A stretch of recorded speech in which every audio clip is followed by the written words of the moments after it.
ጉድና ጅራት ከበስተኋላ ነው እንደሚባለው ከተወዳጁ አርቲስት ሞት በኋላ የተጋለጠው እውነት እጅግ አስደንጋጭ ሆኗል። አፉ ጨዋታ የማያጣው ከፊቱ ፈገግታ የማይለየው ተወዳጁ አርቲስት ነጻነት ወርቅነህ ሰው አጥቶ ተሰቃይቶ መሞቱ ተነግሯል። ቤተሰቦቹ በሰጡት ያልተጠበቀ ቃለ ምልልስ ላይ ስለ ነጻነት ቤተሰብና ጓደኞቹ የተናገሩት ሐሳብ መነጋገሪያ ከመሆኑም በላይ እጅግ አሳዛኝ ሆኗል።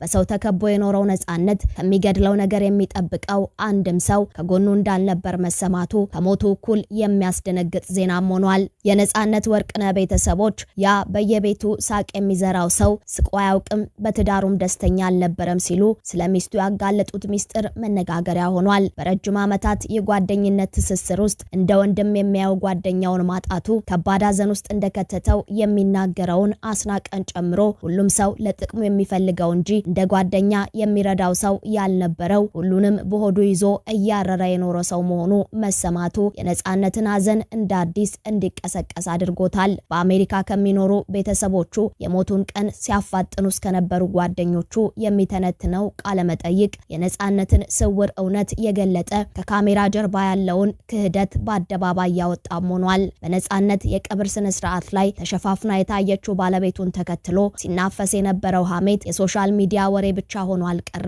ወቅቱን ጠብቆ እውነቱ ፈንድቷል። አሜሪካ የሚኖሩ ሚስትና ልጆቹን ትቶ ለምን እዚህ ይኖራል? መጠጥ ሲጠጣስ መካሪ ጓደኛ የለውም ወይ? በእርሱ ደረጃ ያለ ሰው በቂ ሕክምናስ እንዴት አላገኘም? የሚሉ በበርካቶች ሲጠየቁ የነበሩ ጥያቄዎችም መልስ አግኝተዋል። ለመሆኑ ፈገግታው የብዙዎችን ልብ የገዛው ነጻነት ከካሜራ ጀርባ የያዘው ስቃይና መከራ ምን ነበር? ተሰቃይቶ ነው የሞተው ሲሉ ቤተሰቦቹ በምሬት የተናገሩት ሚስጥርስ ምንድነው? አይደለምና ለራሱ ለሰው ሲለመን የማይወደው ነጻነት በስሙ መለመን ይብቃ ሲሉ ያስተላለፉት መልእክትስ ለማን ነው? ከሞቱ በኋላ የወጡት አስደንጋጭ መረጃዎችና የትዳር ህይወቱ ምስቅልቅል ሁኔታዎችስ ምን ይመስላሉ የሚለውን በዝርዝር እንነግራችኋለን። ሰላም ጤና ይስጥልን ውድ የአማርያ ቲዩብ ቤተሰቦች እንደምን ቆይታችኋል? በዛሬው መሰናዶ ህዝቡን ሁለት ጎራ ከፍሎ እንዲያነጋግር ስላደረገው የነጻነት ቤተሰቦች ስለ ነጻነት ያጋሩት አስደንጋጭ መረጃን ወደ እናንተ እናደርሳለን። እናንተም ቻናሉን ሰብስክራይብ በማድረግ ቤተሰብ እየሆናችሁ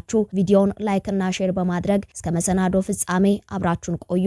የአንድ ታዋቂ ሰው ህይወት ሲያልፍ የህዝብ ሐዘንና የሚዲያ ትኩረት የሟቹን እውነተኛ የህይወት ገጽታዎች አድበስብሰውት እንደሚያልፉ ይታወቃል። የሞቱ ዜና በድንገት ለህዝብ የደረሰው የነጻነት ወርቅነህ ህልፈትም ከዚህ የተለየ አልነበረም። በህዝብ ዘንድ ከፍተኛ ተቀባይነትና ፍቅር ያለው ነጻነት ለሕክምና ህንድ ሀገር ካስጓዘው ህመም ተሽሎት በደህና ስራውን እየሰራ እንዳለ በሚታወቅበት ጊዜ በድንገት ሞቱ መሰማቱ ከባድ ድንጋጤና ሐዘን ፈጥሮ ማለፉ የቅርብ ጊዜ ትዝታ ነው። ከሞቱ በኋላ በሽታውን ካወቀ እንዴት የተሻለ ሀገር ሄዶ ጥሩ ሕክምና አላገኘም ከሚለው ግልጽ ያልሆነ ጥያቄ አንስቶ የልጆቹ እናት የሆነችው ባለቤቱ ወይዘሮ ንጹህን አስመልክቶ ሐሜት የሚመስሉ ወሬዎች በማህበራዊ ሚዲያ ሲናፈሱም ቆይተዋል። ይህን ሐሜት የሚያጠራና ስለ ነጻነት ህመም እንዲሁም አሜሪካ ስለሚኖሩ ሚስትና ልጆቹ ያለውን እውነታ እህቱ ሚሚና ወንድሙ ወንደሰን በኢቢኤስ ቴሌቪዥን ቀርበው ለህዝብ አሳውቀውም እንደነበር ይታወቃል። ይሁን እንጂ በትናንትናው ዕለት እኚህ የነጻነት ወርቅነህ ብቸኛ እህት ሚሚና የቤታቸው የመጀመሪያ ልጅ የሆነው ወንደሰን ወርቅነህ ከእንዳልክ አሰፋ ጋር ያደረጉት ቃለ መጠይቅ የነጻነት ወርቅነህን ከካሜራ ጀርባ ይዞት የኖረውን ሽሽግ እውነት በጥርሱ ሸፍኖ የኖረውን የህይወት ቁስል የገለጠ ሆኗል። ስለ ነጻነት የጤና ሁኔታ ሲናገሩም ነጻነት ከዛሬ 4 ዓመት በፊት የአንጀት መድማት አጋጥሞት እንደነበረ አንስተዋል። ወደ አሜሪካ ለተሻለ ሕክምና ቢሄድም እዚያ ያለ ግን ጉበቱ እንደታመመም ጨምረው ተናግረዋል። ከአሜሪካ ሲመለስም እጅግ በጣም ከፍቶትና ሰውነቱ ጠቋቁሮ እንደነበር አስታውሰው ገልጸዋል። የትዳር ህይወቱን አስመልክቶ በሰጡት ሐሳብ ላይም ነጻነት በትዳሩ ደስተኛ አልነበረም። አሜሪካ በነበረበት ወቅት ባለቤቱ አትረዳውም ነበር። እንዲያውም የራስን ምግብ ሰርተ ራስ ተመገብ ትለው ነበር ሲሉም አክለዋል። ህንድ ሀገር ለሕክምና በሄደበት ወቅትም ስለ ጤንነቱ ሳይሆን ቤት ስለመግዛት ታወራ እንደነበረ ገልጸው በየወሩ ከዚህ እየሰራ መንዝሮ የሚልከው $2000 እንደማይበቃት ትነግረው እንደነበርም ገልጸዋል። ስለ ነጻነት ሀብት ሁኔታ እየተናፈሰ ስላለው ወሬም ሲያብራሩ ነጻነት መኪና የለውም ተብሎ የተወራው ወሬ ለጎፈንድሚ እንዲያመሽ ተብሎ እንጂ ከተገዛ 8 ወር ያልሞላው መኪና አለው። ለልጆቹም ብር እየላከ እዚህ ደግሞ የቤት ኪራይ ስለሚከፍል ነው ገንዘብ የሚያጥረው የነበረው ሲሉም ስለ ሁኔታው አስረድተዋል። ስለ ጓደኛው አስናቀ አስመልክቶም ሐሳብ የሰጡት እህቱ ሚሚና ወንድሙ ወንደሰን አስናቀ በቀብሩ ዕለት ታገስ ጋር ቀጠሮ ነበረን ማለቱ እጅግ የሚያሳፍር ነው። እውነተኛ ወዳጅ ማለት ጓደኛው እንዳይጠጣና እንዳይጎዳ የሚከለክል እንጂ ሐዘን ላይ ወከባ የሚፈጥር አይደለም ብለዋል። ታላቅ ወንድሙ ወንደሰን ወርቅነህም ስለ ሕክምናው እክል ሲገልጽ ነጻነት አሜሪካ ያለ ሆስፒታል ውስጥ አንድም ሰው አጠገቧ አልነበረም። ለሕክምናው ፈቃደኛ ያልነበረችውና ያረዳችው ባለቤቱ ነች። እንዲያውም እዚህ ኢትዮጵያ ተከራይቶ ከሚኖርበት ቤት ቡትቶህንና መጽሐፍን ይዘ መውጣት ትችላለህ ስትል ልብ የሚሰብር ንግግርም ተናግረዋለች ብሏል። ስለ ጓደኞቹ የሚገልጸው ወንደሰንም በዙሪያዬ ብዙ ሰዎች አሉ፣ ሰው ግን የለኝም ይለኝ ነበረ። እውነተኛ ጓደኞች ቢኖሩት ኖሮ አብረውት ከመጠጣት ይልቅ ለህይወቱ ይጠነቀቁለት ነበር ብሏል። ከህንድ ሀገር ሲመለስም መመገብና መጠጣት ያለበትን ነገር በዝርዝር ተነግሮት እንደመጣ የሚያስታውሰው ወንድሙ ምንም አይነት መጠጥ መቅመስ እንደሌለበት ተነግሮን መተን ነበረ። እኔም ለጓደኞቹ ምንም አይነት መጠጥ እንዳይቀምስ አስጠንቅቂያቸው ነበር ስትል ሚሚ ገልጻለች። ከዛ በኋላ ግን በጓደኞቹ ግፊትና ጓደኞቹ ጋር በሚገናኝበት ጊዜ መጠጥ ይጠጣ እንደነበር መረጃ ይደርሰኛል ስትል ስለ ሁኔታው አስረድታለች። አብሯቸው ይኖር ስለነበረው የባለቤቱ እናት የተናገሩት ቤተሰቦቹም ተመችቶትና ተስማምቶ ይኖር የነበረበት ሁኔታ ሳይሆን ከትዳሩ ጋር የተያዘ ሊተወው የማይችል ግዴታ ስለነበረበት ብቻ እየቆሰለና እያረረ መኖሩን እህቱም የሚገልጻለች። ይህ ቃለ ምልልስ ከተለቀቀ በኋላ በርካቶች ነፂ በሳቁ ደብቆ የኖረው ሀዘንና ደስታ የራቀው ህይወት ተሰምቷቸው ይበድሉት ነበር፣ አስከፍተውታል የተባሉ አካላት ላይ ሲዘምቱም ታይቷል። ብዙዎች ደግሞ እውነትን ከሁለት ወገን መስማት ሚዛናዊ ፍርድን ለመስጠት የሚያመች በመሆኑ ከአንድ ወገን ሰምቶ ጎራ ለይቶ ሐሳብ መስጠት ነገሩን ያባብሳል ሲሉም ተሰምቷል። ጥቂት የማይባሉ ደግሞ አሳፋሪ ተግባር ሲሉ የነጻነት ወርቅነህ ቤተሰብ ላይ ሲዘምቱም ታይቷል።